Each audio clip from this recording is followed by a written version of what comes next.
Jordan Love turned to Jay. Oh, I threw 3 touchdowns on the Bears defense, while the defense turned into, oh, Ben Johnson is throwing a long pass on 4th and 1. It's intercepted. Packers now 4-0 in divisional play, Brew. Much better than last year when you guys went 1-5. Are you confident this is your Packers squad moving forward? Well, look, I'm confident that they're one of the best teams in the league, and I'm confident that they can win the NFC. Like, they're an elite team. We know how great the defense is.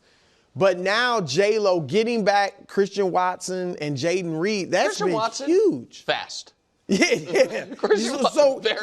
He's given them a deep threat.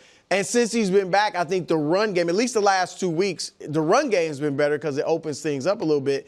And Josh Jacobs has had 2 of his best games in the last 2 weeks. So they're tough. Look, when Jacobs is running like that and that run game is working, and J-Lo last 2 games, 7 touchdowns, 1 pick. So we know that just the concern with him is the interceptions or the bad decisions, but he also has tended to be better in the second half of the season, and obviously we're in the second half of the season. So yeah, I think they are one of the elite teams in the NFC. Them, the Rams. I still put Philly in there.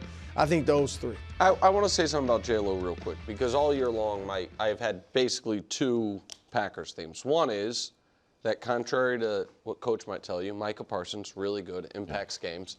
How many sacks do you have yesterday? You know what, Coach? Hold on. I'm glad you said that. You watched that whole game. How much of the Packers? No, I don't care about him getting held.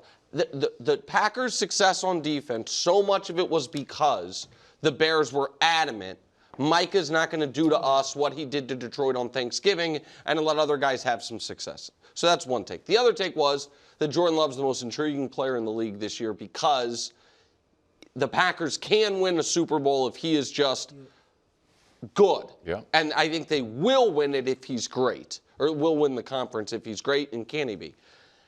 And the numbers this year have been excellent, and I haven't felt like he's excellent. And I want to give Ben Solak credit because he tweeted it. I was like, that's my thought.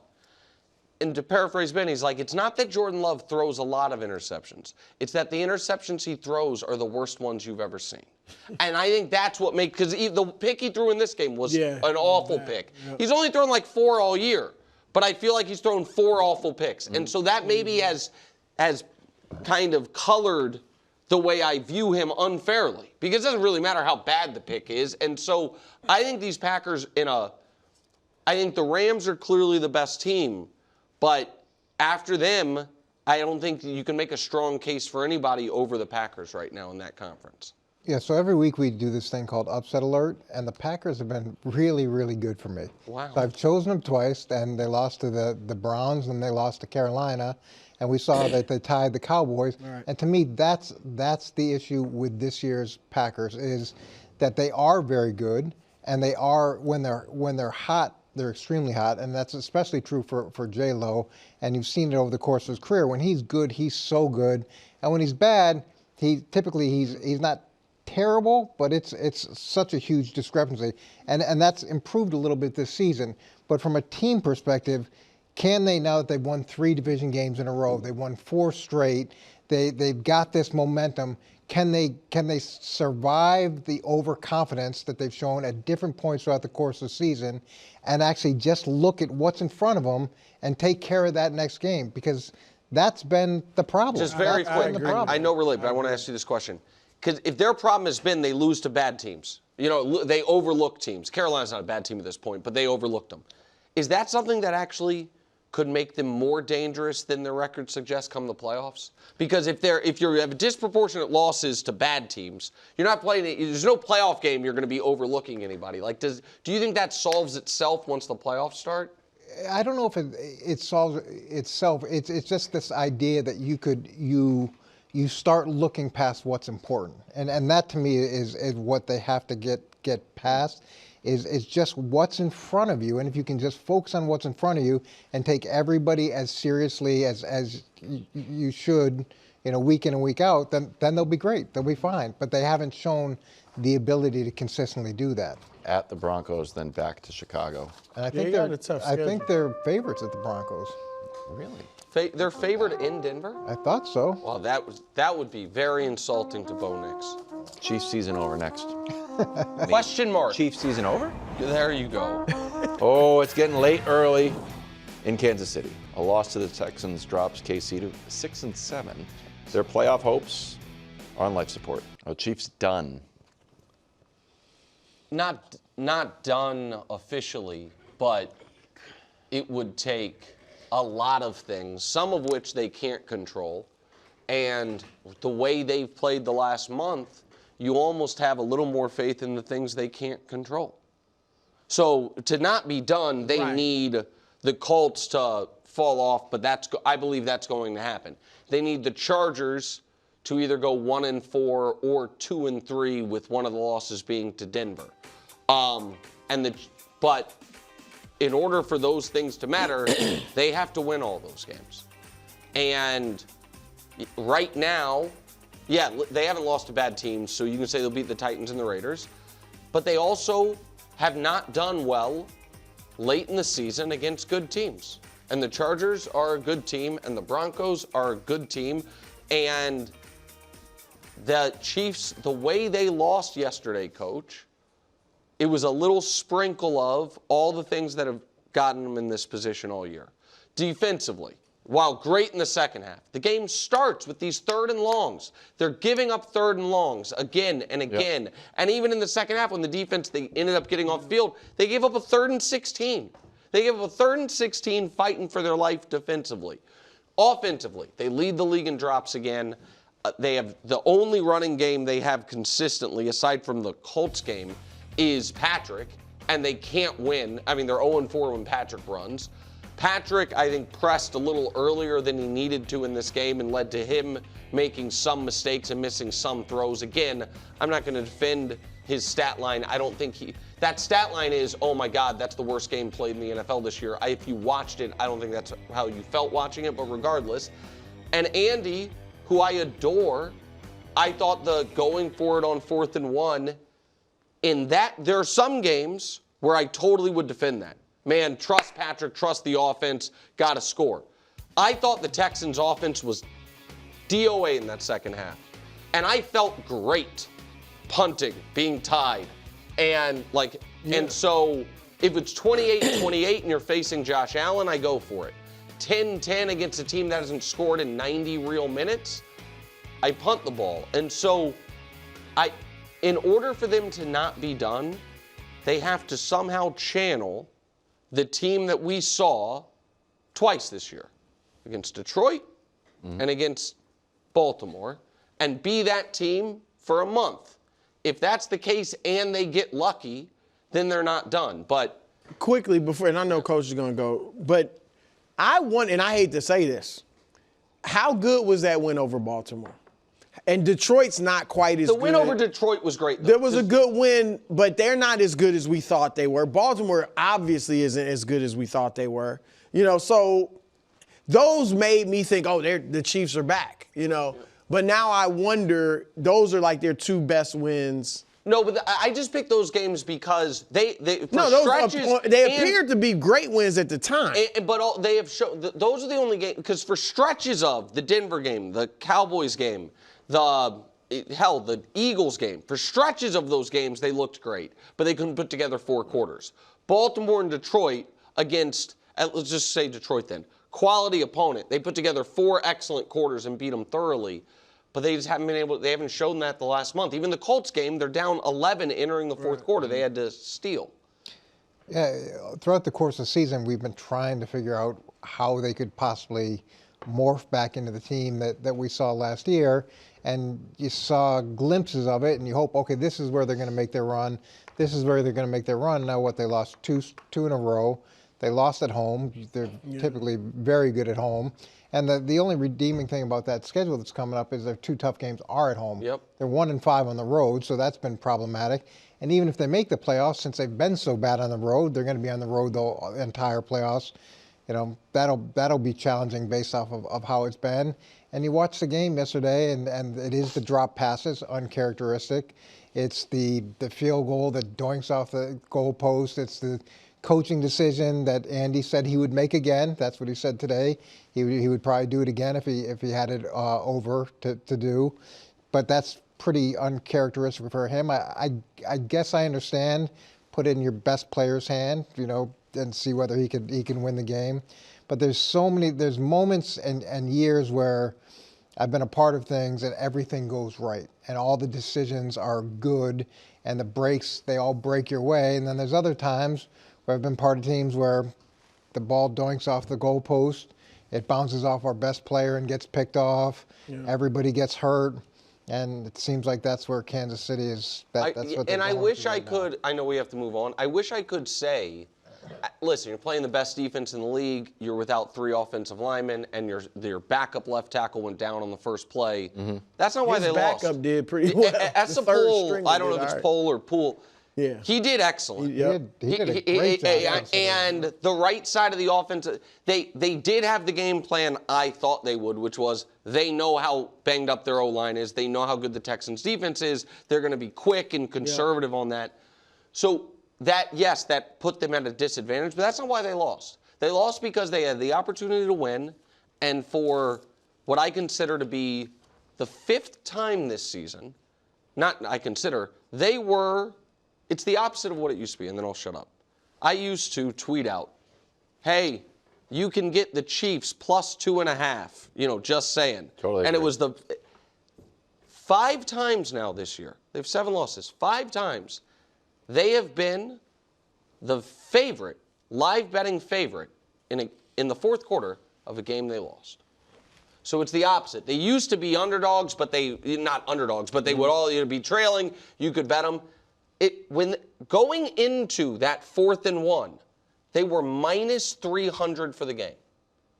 So in that moment, they were minus 300. They found a way to lose. And so those teams, they now have to win 4 in a row and hope the Chargers fall apart. It's really that simple. They go 4-0, the Chargers fall apart. If the Chargers win tonight, which I don't expect, I think it's over. Because to me, that means the Chargers aren't going to go on this bad losing streak. What's weird about it is they play each other next week. Right. So even if they win tonight, but then the Chiefs win next week, then we're down to a handful of games. But then the Chargers have to keep losing. Mm-hmm. Yeah, the Chargers. Texans defense swarmed Mahomes, 3 interceptions, 2 sacks. CJ did just enough to cancel the Arrowhead Invitational. Are the Texans a legit threat in your mind, Coach? Yeah, yes, because of how they play defensively. Yes, because of the way they can just stifle people. It's just you look at what C.J. Stroud did early, and then since then, it's been a struggle. And by early, you mean in the game yesterday or in his career? Early in his career. Okay, gotcha. It's first. And you're looking at that trajectory, thinking, okay, this is going to be a guy and a team that every year is going to produce explosive or fairly explosive results offensively, and it just hasn't been that. So from the fact that they've been able to beat good teams here recently, this is their 5th in a row. Yeah. They've had a brutal schedule. They've had a brutal schedule. They've just strung a 5th one together against Kansas City in Kansas City. That momentum moving into the playoffs or into the late part of the season is really powerful. And any team that's got a defense that's as good as their defense, you've got a shot. Yeah, I agree. I mean, that 5-game win streak includes obviously the Chiefs, Jacksonville, Buffalo. So they're beating good teams, very good teams. Indianapolis, obviously. He's a broken leg, but. Yeah, but look, I mean, and they lost close games to the Rams, Bucks, Jags early. They lost to Denver by 3 with Davis Mills playing most of the game because that's when C.J. Stroud got hurt. So, yeah, they're a very good team. Obviously, beating San Francisco is a good win. And Denver they're similar in that they got a great defense, but the offense is shaky. Buffalo, when you look at the AFC now, yes, they got a shot because there's not a complete team in the conference. Buffalo, yes, the great offense. Oh, that's true. Okay, you guys are okay. I'll take that back. You're probably the most complete. Experience. But yeah, the lack of experience is something. We'll see if that doesn't become an issue. And you don't have what I would say the scariest playmakers. It's a conservative type team, and they get it done. But it's wide open. I don't think generally, Coach, they have the great offense to get to the Super Bowl. But this might be one of those years where the Ravens with Trent Dilfer, you know what I mean, where it's a defense-led. But if they don't win the division, which they could, but if they don't, they are going to be either most likely the 6 or the 7 seed. Buffalo's the 5. Now they have tiebreaker with Buffalo, but so let's just talk about them as a wild card team. If they are the 5 seed and they're playing whoever wins the AFC North, I will be picking them. And if they are the 6 or the 7 and they are playing Drake May in his first playoff start, or Bo Nix, or Trevor Lawrence, this is where if I were a Patriots fan, I would prefer almost anyone than the Texans. Because I would not want, for my first career playoff start, that defense. Like, the Broncos defense be a hell too, but you can't play them. Yeah. You know, of the potential wild card teams, if I'm the Pats, like, sign me up. I'd rather a third game, oddly, against Buffalo, maybe. Yeah. Than that defense coming to town. And here's the other thing about the experience piece of it. KW, see, in this year's AFC playoffs, CJ Stroud's going to come in and be like, man, I got more experience than most. Like, it'll. I just don't know how. I know we talk about it a lot, like in the Super Bowl and. No, first career. But quarterbacks in their first career playoff start, those numbers are grisly. That's not a fake thing. Well, but are they oftentimes the favorite? You know, are they the top higher seed? I bet they're not. I mean, okay. Be my guess, right? I don't know why. There is a different level of intensity going into the playoff. You in that regular season and the intensity that just ramps up going into the playoffs, it's different. And if you haven't felt it, it takes a little adjusting. I mean, you can shake your head, but I promise you, it's different. Not worried about it. Sorry, guys. Experience. That's the only thing we got on you. That's the only thing you got on me. Steelers went into Baltimore, and Mike Tomlin put his feet on the Ravens' coffee table yet again. Tomlin moves to 22-17 against Harbaugh, most wins over one coach in the Super Bowl era. More of a testament to dual longevity. Are we watching the end of the Lamar-Harbaugh era? We should be. And Lamar is not the one that needs to go. 18 years, Harbaugh's been there. I mean, that's a long – they're talking about getting rid of Tomlin, and they look like they might make the playoffs. So, barring a miraculous run, and I don't even know if this would do it, a miraculous run to the AFC championship game, that might just be like, well, we should have been there. Why did we have such a terrible season? Maybe we could have got further had we played well during the season. So, barring that or a Super Bowl run – I think it's time for Harbaugh to go. I think this team, my argument, Coach, against that when they were struggling early in the year was he has, when most people in the NFL, it seemed, didn't think Lamar Jackson could be an NFL quarterback, right? It wasn't just Bill Polian. Yeah. He was drafted, 32nd or something like that. He has helped develop him into this all-time great quarterback. Yeah, but thanks. But now that that Lamar is playing so poorly, I kind of move that aside and say it just looks like they need a new start, a fresh voice. I think Harbaugh will get a job somewhere else eventually. I think he's a good coach. But they look undisciplined. The penalties are bad. They don't play a complete game most of the time. One of their groups, special teams, defense, offense, seems to blow it, or they just lose their cool and have unsportsmanlike conduct penalties or whatever it is. It's always something. I just think it's time for a new coach and culture there. But they lost by 5 points.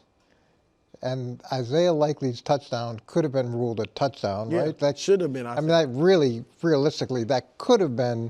I mean, it's kind of surprising it wasn't. So now, if they had won today, would you still feel? I would, because don't you they haven't, even if they had won that game, they haven't played good football this year.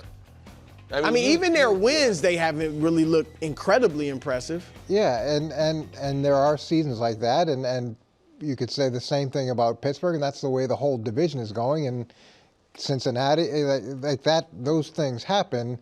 And there is something to the way that Harbaugh's been able to manage that locker room, and the way that Harbaugh's been able to take that talent and maximize it most years. And this has been a down year. But sometimes when there's other things like you see as being undisciplined, or part of that is the types of players that you draft, and part of it is the makeup of the locker room. And some coaches can manage that really effectively, and I think he's done that. To a big degree, I think Mike Tomlin's very similar in that way. Mm-hmm. So it's the easy thing is to say, yeah, let's go get somebody new, but there's real value in what he's done. And this is a down year. Kansas City's having a down year. Pittsburgh's having a down year. Do you get rid of him? I mean, 18 years is a lot. Like Andy Reid, I know they had really had a bad record when he got fired, but it was time for just a new voice. So I felt like going into this year that Harbaugh and Sean McDermott went into the year with a lot of pressure on them. I don't want to say a hot seat, but a lot of pressure on them. If you have an MVP quarterback and you haven't broken through, every year the pressure ratchets up, right? And so you're right, Andy, this is a disastrous year for everyone involved with the Chiefs.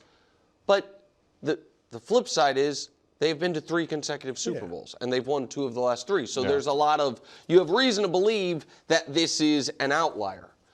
The concern for Baltimore that I would have is this. Yes, this regular season feels like an outlier, but are we then going to bounce back a year from now of another good regular season and then have a postseason that doesn't feel like an outlier? And then it's like, man, now Lamar is, really nearing, if not at the end of his prime, because I don't know if he's going to play for quite as long. I think something is up with the Lamar-Harbaugh relationship. Yeah. I think that the fact that he doesn't seem to have a real vibe on Lamar's health status historically, I think that there is, to me, always been a little protest too much with the Lamar Jackson's going to be the greatest quarterback in the history of the league. Lamar, like all of it, that it feels, my sense has always been, for some reason, Harbaugh doesn't feel 100% on sturdy ground with his quarterback. Again, that is rank speculation by me, but I think informed by a lot of data points. I think this would be an opportunity, understandably, to be like, listen, we're the Baltimore Ravens. We had the worst defense in the league for the first 8 weeks. Our quarterback went into an unfathomable slump for the middle 5 weeks. We went 7-10 or 8-9 and missed the playoffs. If this job comes open, you have people, it's like, hey, you want to coach Lamar Jackson? You want to see if you, offensive genius, whomever, can get Lamar to the level he hasn't gotten to yet? I think it'd be such an attractive job that you've got to consider it. Even if I think Harbaugh would get a good job elsewhere. Yeah, Jets have been looking for a coach. Yeah, but the Jets have never had a good quarterback coach. Let's head to the end of Browns-Titans. Cleveland down 2 with a minute left. Stefanski pulls Shedeur out of the game to run this ill-advised 2-point conversion play that falls flat. Do you have an issue with taking Shedeur off the field at the end of the game? I have an issue with the whole thing. So here's the deal. There have been a lot of conspiracies floated around the Browns' handling of Shedeur Sanders. And this is where, KW, you're going to, I hope you like this. You might hate it. Because you know a lot more about sports TV than me. This is where I like to drop a little Hanlon's razor. Oh. Ratings bonanza. I knew you were going to say that. I don't even know Coach what that will means. like this. Do not attribute to malice what can be explained by stupidity. Wow. Which means, don't be like, oh my God, they're out to get me. Maybe they just don't know what they're doing. I'm on board. And so here is the reason that I have such a problem with this. Even, Coach, if it marginally gave you a better chance, which obviously it's not like, oh, it was foolproof, never failed. Yeah. I mean, they weren't even on the same page. Risky. It ended up with the running back throwing a pass 40 yards across the field. He didn't even know he was supposed to pitch. I mean, so it's hard for me to believe they were like, this is 100%. Yeah, we got it. The only way Kevin Stefanski could add to the unnecessary noise surrounding this team was by doing this. That's the only way. If you just have Shedeur out there and call a running play, or have literally any regular football play, then win, lose, or draw, you don't have the added mess of all of the conspiratorial, he wants to see him fail, he never wanted him. It's at least dead for a week. And instead, you court that, and as an added, not bonus, negative, you court it for what ended up being one of the worst run plays of the season. Tough one. And so that's just, he's obviously not a dumb guy, but that was an idiotic decision, Coach. And I can't believe you don't agree with me. I don't want to add any facts to ruin the conspiracy or anything like that. But here's the reality of the situation. Here's what happened: is they went for a 2-point conversion earlier in the game that they didn't get. We all saw that, right? Yeah. What happened? They were down 14. I know. What happened on the fumble? Shedeur. Yeah, fumbled. Who did? Shedeur.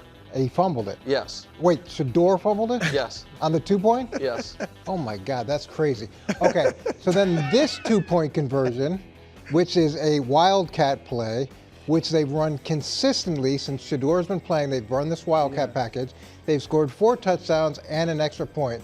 They've been running or practicing this play since August. It doesn't look like it, I agree, okay, but that's what multiple players have said. So it's a play that they've run several times. It's a package which they've used extensively in the red zone with success. Shedeur fumbled the snap on the previous 2-point conversion, but for some reason, and this is a gotta have it situation. So you want to run plays that you've practiced in gotta have it situations and not let the emotion of the moment take you to some other play that you haven't practiced and run that. So I'm giving them the benefit of the doubt that this was their go-to play, okay? It doesn't look like it, I get it, but I'm giving them that benefit of the doubt. And we can also say, idiotic plays. What if someone went for it on 4th and short from their own 35? That would be idiotic. There was 10-10. That would be idiotic. What if they were an incredible coach? But if Kevin had done that, it would be like, no, oh Coach, my God. Coach, I guess, hold on. Coach, what if a guy took criticize a shot him for on 4th down and threw it down the field to A.J. Brown, their best receiver? Now, that would be dumb if it didn't work. But if it worked, it would be brave. It would be smart. It would be aggressive. So I hear you go. to me, it's all about what happens. So if it works, it's smart, it's interesting, it's can I disagree, innovative. Coach? I think you're making this a binary decision. Because a lot of times, Drew is guilty of this. If it works, he likes it. If it doesn't work, he's like, bad call. And that could be an argument for the Chiefs' play on 4th and 1. But there's a third option. Looks insane. So you have works, doesn't work, looks insane. They went for the third option. So if it doesn't work, sure, let it not work conventionally. And they stopped us. But this is the Browns stopping themselves. And which I think I'm going to add one other thing before you go, Brew. I haven't reviewed the tape of all of it. But when you say they've gotten 4 touchdowns out of the Wildcat, I know the first 2. And an extra point. Okay. So, and you can tell me if I'm wrong or maybe you don't know. Because I've seen at least 3 of those 5. You know what they did? Snapped the ball to Judkins, and he ran. And he ran straight ahead. Now, I don't think any of those Wildcat plays involved double reverse pass action. So I think formationally, it's been successful. This little fancy pants wrinkle, I haven't seen be super successful, but I know you want to go. Well, no, first of all, I do think Stefanski is fortunate. And I've criticized Shedeur for some of the things he said and done in the locker room, whatever. He's being, and I think it's just the kind of person he is. He's being really kind in these press conferences. Like he has said, they asked him about it. And he doesn't have to rip Stefanski for it to look bad. Right now, whether he becomes a legitimate starting quarterback or not, after that game yesterday, particularly in Cleveland, he has all the juice. He could have went up there and when they asked him about that, he could have just been like, no comment. No way. No, hold on. Or I'm just saying, or he could have just been like, y'all see, I'm not going to say anything, but y'all see what's happening. Drew, like he could have said, no, I know. But my point is, he didn't have to say, yeah, that was a bad call to make it look bad. I'm just saying, he could have said something like, hey, I don't make the play calls, but y'all see what's happening. And when someone hit him up with a follow-up question of what happened the first 2-point conversion play? No, Was that a bad coach, call? that's fine. Was That's that a bad fine. call? But it the doesn't exist. That doesn't dude exist. scored 4 touchdowns yesterday in his 3rd career start. He could bury Stefanski if he wanted to, and he's not. He's just being like, and I think he's sincere. He is saying, I would never go against my coach. He said that. Yes. So I'm saying Stefanski is fortunate that Shedeur is not coming out in mean-spirited ways. Hold on. This is, I'm gonna lose my mind here. Oh. Do it. Kevin Stefanski screwed up multiple times. Because you know what? While you're burying Shedeur for fumbling a snap, you know what's available to you? And I do like the analytics. You know what's available to you when you score a touchdown when you're down 14 points? Kicking an extra point. Oh. You're allowed to do that. And you know what? Now, I totally understand down 14, you go for 2. I get the logic behind it. If you have reason to believe, you know what? Our 2-point bag isn't quite as deep as some other teams because we're starting a quarterback who I didn't trust more than Dylan Gabriel, barely trust more than who's the kid they brought back in? Was it the guy Zappy? Oh, yeah, Zappy. Right. Let's just kick it. You could do that. I 100% agree with you on that. Well, whose call is that? Well, that's Stefanski's. To me, though, that feels like it's an organizational thing. Like they've gone all in on analytics, and it's like, oh, this is what it says. We're going to do this. I don't know if that's true, but they had someone who was there for a long time that ran everything based off of analytics. Yeah. So I'm just saying, I don't know if Kevin was just like, you know what I want to do? I want to go for 2 here. Well, Coach, I hear you on the Wildcat working for them throughout. I have, correct me if I'm wrong, I haven't seen a coach who takes out his quarterback at the goal line as much as Stefanski. And it seems like he's done it almost every time with Shedeur, other than when he fumbled. And I get you can say that, but obviously he's not going to fumble the snap all the time. Like, that's bizarre to me, too. It is as that they if always are taking the quarterback. This is the part of it that, to me, cannot be explained by an analytics chart or a fumble. Right or wrong, one of the reasons Shedeur fell in the draft was teams don't like the extra noise. Yes. All of that stuff. So teams really do feel, whether it's Tim Tebow 10 years ago or whomever, Cap, that the extra noise can be detrimental to the team. Every logical person knew by taking Shedeur off the field after he has executed a 2-touchdown fourth-quarter comeback, even if it works, you are adding to the noise. And can't think about the noise while he's coaching. He was not making a decision like, I wonder if this is going to add to the noise. He made a decision. Now, I know this sounds crazy.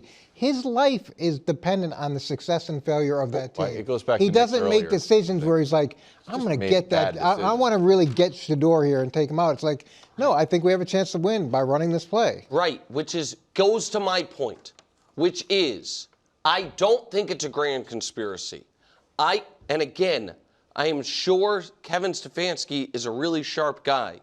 This year, in his play calling, in his press conferences, in his handling of the quarterback situation, privately and publicly, he has done a lot of dumb things and done a lot of things that they appear to be so illogical or stupid that they are being attributed to a grand conspiracy. It's never a good sign if you are just simply doing what you think is smart and everyone's like, there's a puppet master behind the scenes making him do this because you'd be a madman to act like this. This is also the organization that has Deshaun Watson about to come off IR. Yes. So, put that they just might in this not know what equation they're for doing. whatever it's worth. Correct. Thanks for watching. Subscribe here to get more from the show and to check out clips from other shows on FS1.